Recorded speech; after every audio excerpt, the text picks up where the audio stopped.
Jésus, d'après la Torah, d'après les écrits du Talmud qui ont été censurés par les Juifs, aujourd'hui ils sont de nouveau édités. Dans la majorité des éditions occidentales, dans toutes les éditions occidentales, les passages relatifs à Jésus ont été censurés par les Juifs eux-mêmes.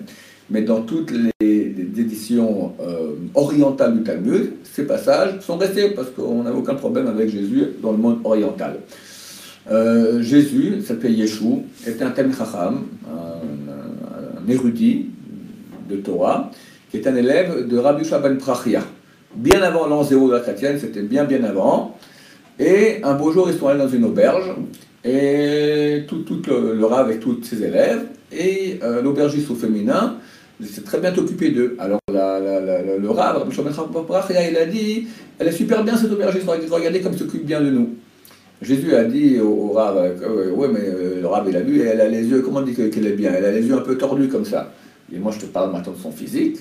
Mécréant, tu regardes des femmes, moi je te parle maintenant qu'elle s'occupe bien de nous, elle est bien au niveau spirituel, pas au niveau de son physique. Je ne veux pas te voir, dégage. Dégage, ok, il a dégagé.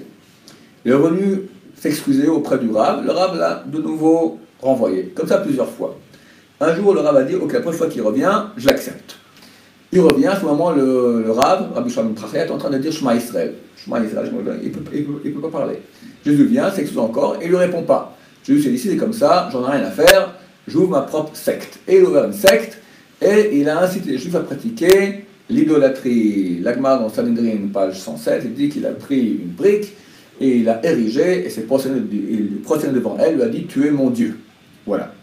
Donc, d'après les sources juives, Jésus n'était qu'un inciteur un incitateur, je ne sais pas comment on dit, d'accord, il a incité le peuple juif à pratiquer l'idolâtrie, et pour cela il a été exécuté comme les idolâtres par lapidation. Voilà, ni crucifié ni rien du tout, il a été lapidé la veille de Pessah, comme c'est écrit dans le Sanhedrin, page 44, dans la version non censurée. Aucun rapport après ce qu'on a fait la chrétienté, c'était un grand rachat. La preuve que c'est un grand rachat, c'est que c'est vraisemblablement l'homme au nom duquel on a tué le plus de monde durant toute l'histoire. En tout cas, le peuple juif, c'est lui qui était la source de toute la souffrance du peuple juif, la plus grande de toute l'histoire, et il s'en va même dans le monde entier. Et il est impossible, si c'était un homme qui était un tzaddik, que Dieu aurait laissé qu'un pauvre tzaddik, au nom de lui, on va maintenant faire autant de massacres, impossible. Donc forcément, ce n'était pas un tzaddik, c'était un grand rachat. C'est un des seuls juifs à propos duquel on a le droit de dire « Imar Shmo », que son nom soit effacé. On dit ça sur jamais personne, à part deux personnes. Jésus et Shabtai, le faux messie qui vivait à 400 ans environ.